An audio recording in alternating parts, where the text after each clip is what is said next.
The morning my husband of 9 years walked out, he didn't even have the decency to look at our son sleeping in the next room.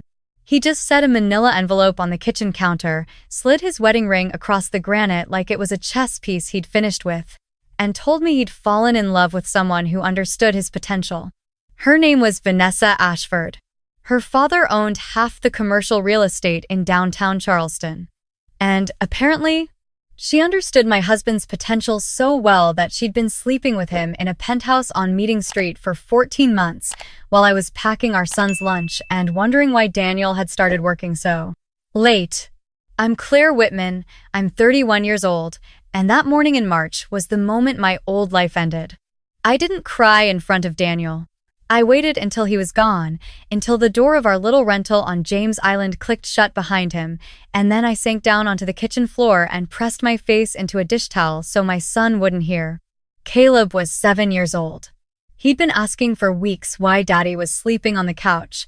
I didn't know yet how I was going to tell him that Daddy wasn't coming back at all. The divorce moved fast because Daniel wanted it to. Vanessa's family had a lawyer on retainer who specialized in making inconvenient wives disappear quietly. Daniel emptied our joint savings the week before he filed, claimed we had mutually agreed on minimal child support, and because I couldn't afford the kind of attorney who could prove otherwise, I signed what they put in front of me. $312 a month. That was what my son was worth to his father. By June, I'd lost the house. By July, I was sleeping on my sister Maya's pull-out couch in North Charleston with Caleb curled against my side, and the two of us were splitting cans of chicken noodle soup for dinner. Maya worked 2 jobs and had 3 kids of her own. She never once complained, but I saw her counting the grocery receipts at the kitchen table when she thought I was asleep, and I knew I couldn't stay there much longer. I'd been a pediatric nurse before I married Daniel. I'd let my license lapse when Caleb was born because Daniel made good money then and wanted me home. Renewing it would take 6 months and money I didn't have, so I took whatever work I could find. I cleaned offices at night. I waited tables at a diner off Highway 17. I answered a flyer stapled to a bulletin board at the library that was looking for a live-in companion for an elderly gentleman in Mount Pleasant, and that flyer is how I met the Bellamy family. The agency woman who interviewed me was named Ruth, and she looked at me across her desk with tired, kind eyes. "I'll be honest with you, honey," she said. 6 caregivers have quit this job in 4 months. Mr. Bellamy has episodes. He's been diagnosed with early-onset dementia with severe paranoid features. He's been known to throw things, shout, accuse staff of stealing. His family warns applicants up front, so nobody's surprised. How bad are the episodes? Nothing violent that's resulted in injury, but loud. Frightening, for some people. I thought about Caleb. I thought about my sister's kitchen table and the grocery receipts. I thought about the fact that the salary she was offering was more than I'd made in the last 3 months combined, and that room and board were included. "I have a son," I said. "He's 7. I can't leave him for days at a time." Ruth tapped her pen against her notepad. "The property is on Sullivan's Island. 6 bedrooms. The family said the right caregiver could have her child with her, provided the boy stays out of Mr. Bellamy's way during episodes. There's a separate wing with its own entrance. My sister could also watch him during the day if we need backup, and there's a good elementary school 10 minutes away." I felt something loosen in my chest for the first time in months.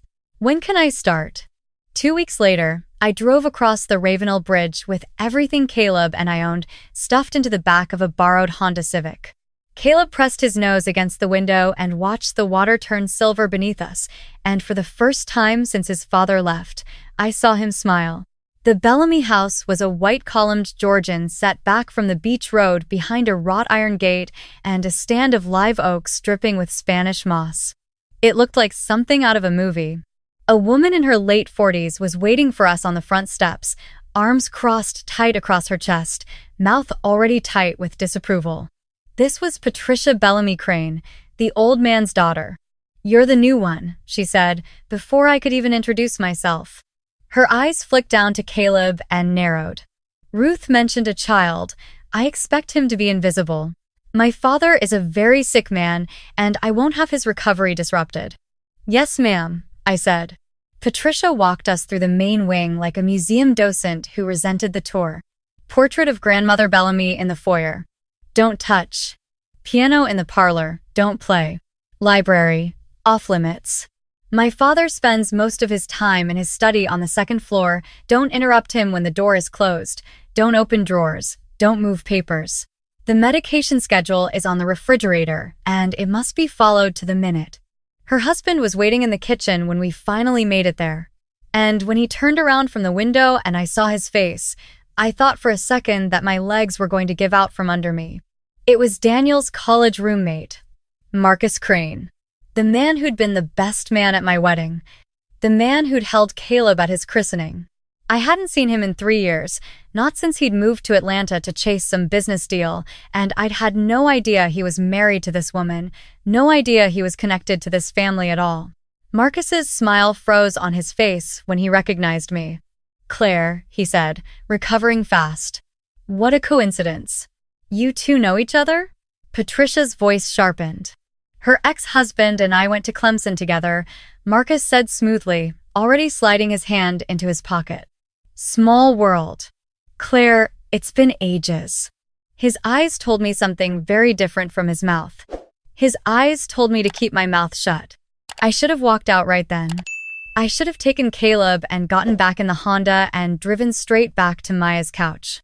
But I thought about the grocery receipts and I thought about my son and I just nodded and said, "Small world." Marcus left the kitchen first. Patricia watched him go with an expression I couldn't read, and then she turned back to me and said, "Dinner's at 6. My father eats alone in his study. Bring the tray up at 5:45. Don't knock more than once." That first night, after I'd gotten Caleb settled in the little bedroom in the caregiver's wing with his stuffed rabbit and the nightlight we'd brought from home, I carried the dinner tray up the long curving staircase to Mr. Bellamy's study. My hands were shaking. Ruth had warned me about the episodes. Patricia had warned me about everything else. And now I had the added horror of knowing that, somehow, impossibly, my ex-husband's college roommate was married to the daughter of my new employer. I knocked once and pushed the door open with my hip.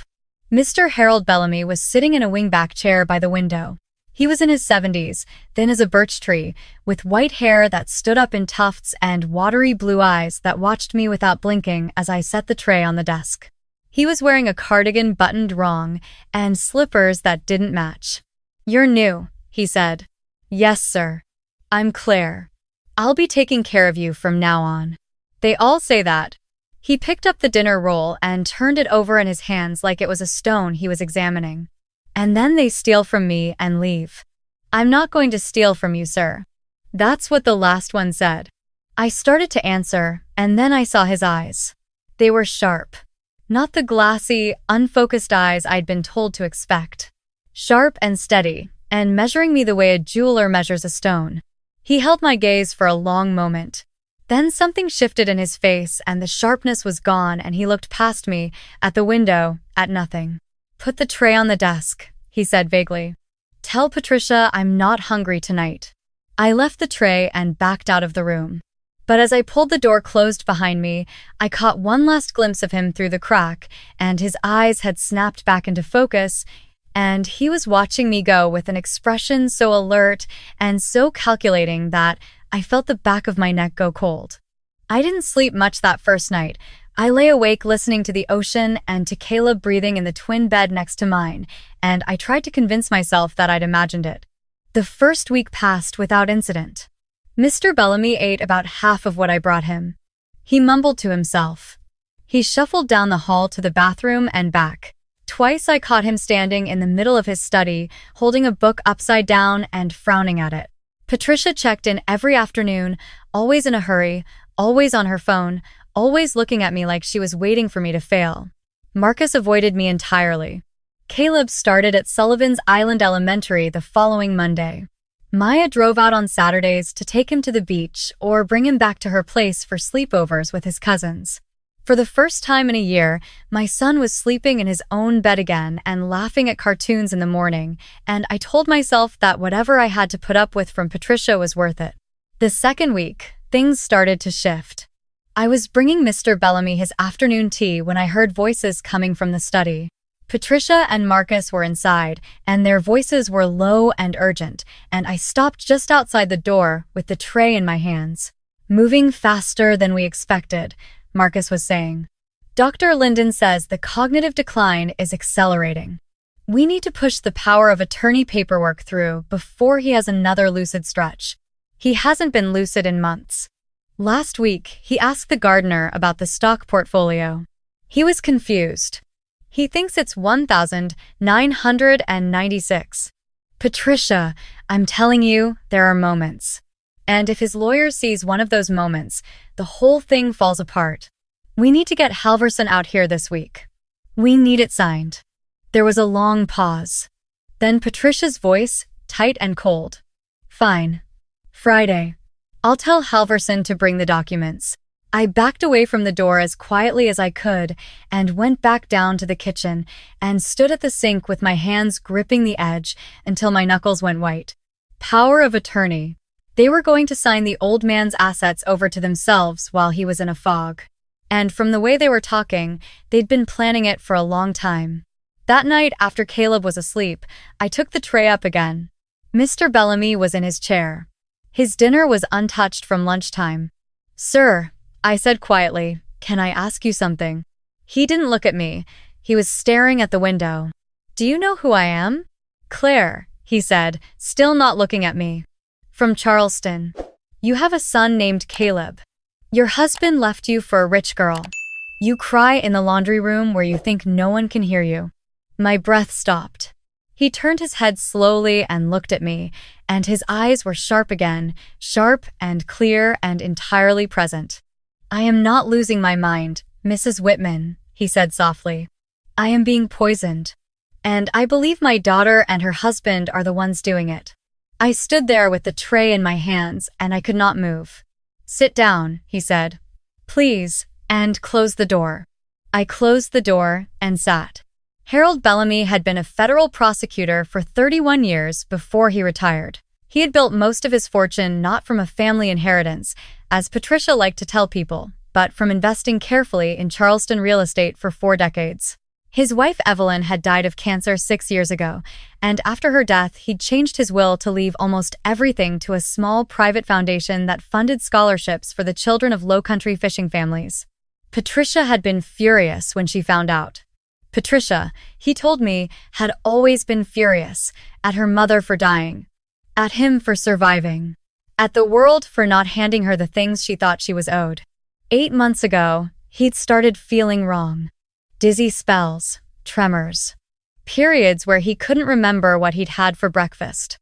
He'd seen his regular doctor, who'd referred him to a neurologist named Dr. Linden, a man Patricia had recommended warmly. Dr. Linden had diagnosed him with early-onset dementia and prescribed a cocktail of medications that Patricia administered personally every morning with his coffee. 2 months ago, Harold said, "I stopped swallowing them. I've been holding the pills under my tongue and spitting them into a handkerchief." Within 3 weeks, the dizziness was gone. My memory came back. "I've been pretending, Mrs.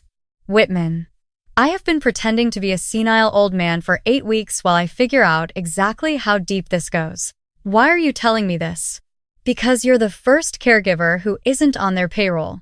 The last one was caught by my housekeeper going through my medical files. She was being paid a bonus by my son-in-law. Marcus. You know him?" I told him everything. About Daniel, about Vanessa Ashford, about Marcus being the best man at our wedding. About the look on Marcus's face the day I arrived. Harold listened without interrupting. When I was finished, he sat very still for a long time.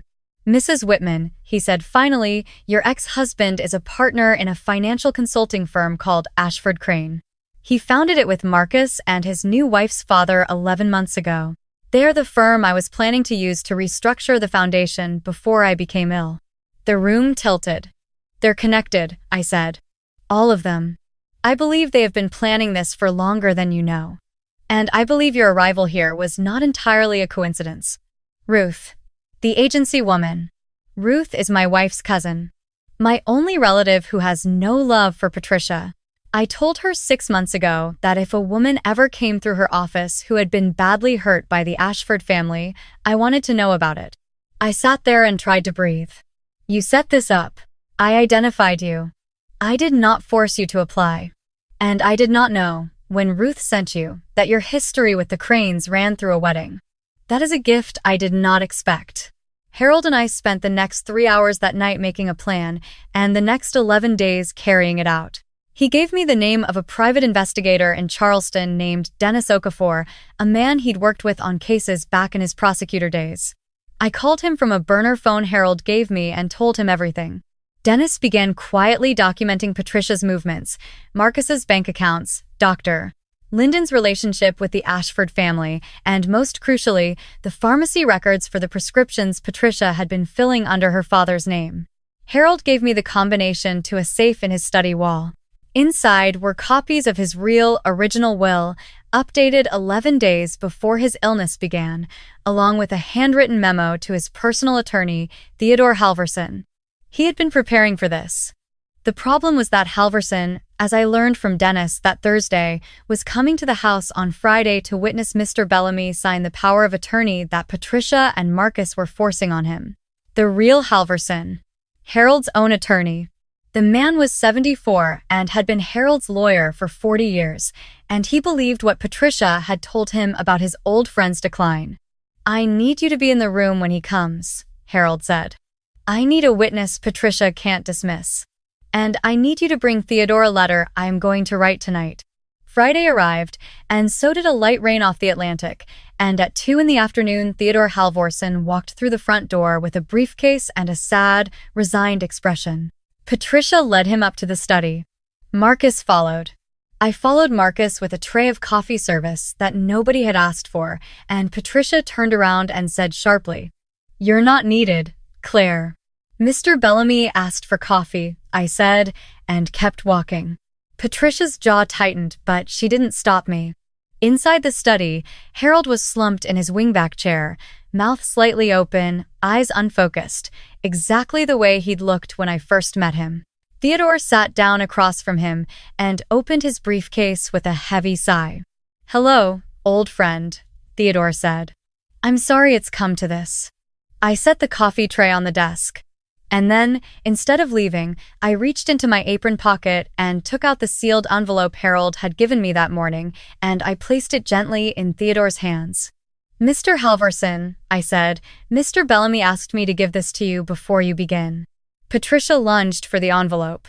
"Claire, what the hell?" Theodore, to his everlasting credit, did not let her take it. He was an old Southern lawyer, and old Southern lawyers do not allow documents to be snatched out of their hands. He opened the envelope calmly while Patricia turned a shade of red I had never seen on a human face. And while Theodore read, Harold Bellamy sat up straight in his wingback chair. "Good afternoon, Theodore," he said. His voice was clear and dry and completely, terrifyingly present. "Thank you for coming. I'm afraid there's been a misunderstanding about my condition." Theodore's eyes rose slowly from the letter. He looked at Harold. He looked at Patricia. He looked at the letter again. "Harold," he said, "is this true?" "Every word." "Daddy," Patricia started. "Be quiet, Patricia. You have said quite enough over the last 8 months." Theodore set down the letter. His hands were shaking slightly. "Harold, if what you've written here is accurate, I need to make some phone calls." "Please do. Start with the Charleston County Sheriff's Office. Detective Ramirez is expecting your call. Claire, would you be so kind as to ask Mr. Okafor to come in from the car?" I went downstairs. Dennis Okafor had been parked down the road since noon.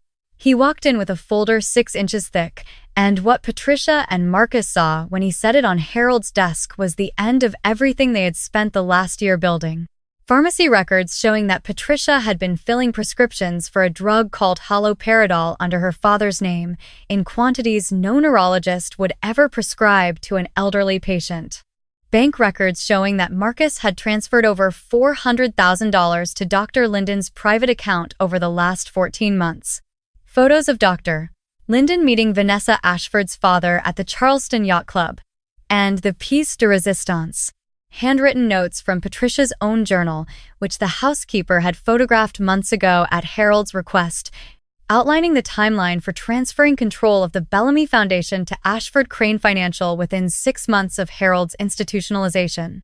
The sheriff's deputies arrived 40 minutes later.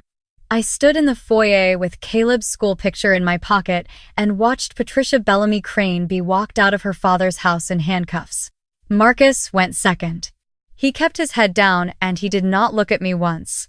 3 weeks later, Dennis Okafor called me at the house to tell me that Daniel and Vanessa had been arrested in Atlanta on charges of conspiracy to commit elder financial abuse, wire fraud, and acting as unregistered agents in the illegal transfer of an incapacitated person's assets. Ashford Crane Financial was frozen. Vanessa's father was also indicted on a separate set of charges stretching back to a real estate scheme from 2019 that had been on a back burner at the Justice Department. Dr.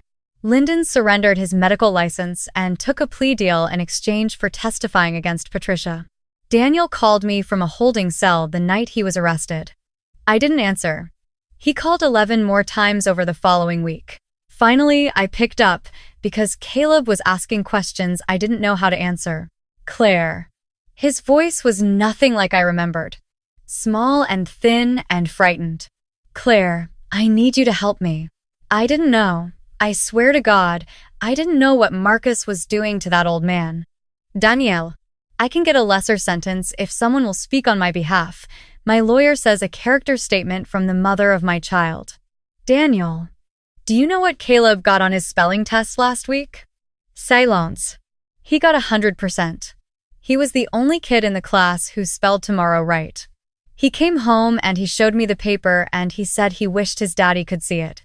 And I had to lie to him. I had to tell him his daddy was away on business. Claire, please. You took $312 a month from your son, so you could marry a woman whose family is now being indicted for defrauding a sick old man. You're going to prison, Daniel. I hope they give you a long time to think about it. I hung up. 9 months passed. Patricia Bellamy Crane was convicted on 11 counts and sentenced to 14 years in federal prison. Marcus got 17. Daniel took a plea and got 6 years. Vanessa got 4. Her father died of a heart attack 2 weeks into his trial and was spared the rest. Harold Bellamy's health continued to improve once the haloperidol was out of his system. His real neurologist, a woman named Dr. Tsiring from MUSC, declared him fully cognitively intact within 3 months. He and I developed a quiet morning routine on the back porch of the Sullivan's Island house, watching the sun come up over the Atlantic with our coffee. He taught Caleb how to cast a fishing line off the dock. He paid for Caleb's enrollment at a private school in Mount Pleasant that had a 4th grade gifted program. He told me, one Saturday morning in October, that he wanted me to stay on as his live-in companion for as long as I wanted the job, with a salary that tripled what Patricia had been paying me. You don't have to do that, I said. I know I don't have to. I want to. I stayed. Caleb thrived. I renewed my nursing license and started picking up per diem shifts at the pediatric clinic in Mount Pleasant 2 days a week because Harold, as it turned out, didn't need nearly as much care as Patricia had pretended. A year to the day after Patricia's arrest, Theodore Halverson came out to the house with a leather folder and a cup of coffee and sat me down in the parlor. Mr. Bellamy has asked me to go over some changes to his estate with you, he said. Okay. He has created a trust to be administered after his death that will provide for Caleb's education through college and graduate school, with any remainder to be paid to Caleb at the age of 30. He has also named you as the primary beneficiary of the Bellamy Foundation's executive directorship, a paid position, effective whenever you feel ready to take it on, which will allow you to continue the scholarship work he and his late wife established for low-country fishing families. I couldn't speak. He also wanted me to tell you something, Mrs. Whitman. He asked me to read it to you exactly as he wrote it. Theodore unfolded a small piece of paper. Claire, I have been a father once in my life, and that went poorly through no fault of my own. But you have given me the chance to be useful to someone again, and your son has given me the chance to be something like a grandfather, and these are gifts I did not believe I would ever receive. Please do not mistake what I am leaving you for charity. You earned every penny of it the moment you walked up those stairs with that tray on your first night and looked me in the eye like I was still a person. Thank you for seeing me. With deepest affection, Harold. I put my face in my hands and I cried for a long time, and Theodore Halverson, old Southern lawyer that he was, handed me his handkerchief and waited. That evening, I walked down to the beach with Caleb. The light was getting long and gold the way it does in October in the Lowcountry, and the shorebirds were skittering ahead of the tide, and my son was running along the wet sand kicking up water with his sneakers on because he had never learned to take his shoes off at the beach. "Mom," he said, running back to me. "Mom, can we stay here forever?" I thought about a lot of things in that moment. I thought about the morning Daniel slid his wedding ring across the granite. I thought about the grocery receipts at Maya's kitchen table. I thought about climbing those curving stairs with a tray and my hands shaking. I thought about an old man in a wingback chair with sharp blue eyes who had seen me when nobody else did and who had trusted a broken stranger with the truth of what was being done to him. "Yes, baby," I said, and I pulled my son against my side as the sun went down over Sullivan's Island. "We can stay here forever." The bad people got what was coming to them. The good people got another chance. And sometimes, if you keep showing up, if you keep carrying the tray up the stairs, even when you're scared, life gives you back more than it ever took. That's the only lesson I have.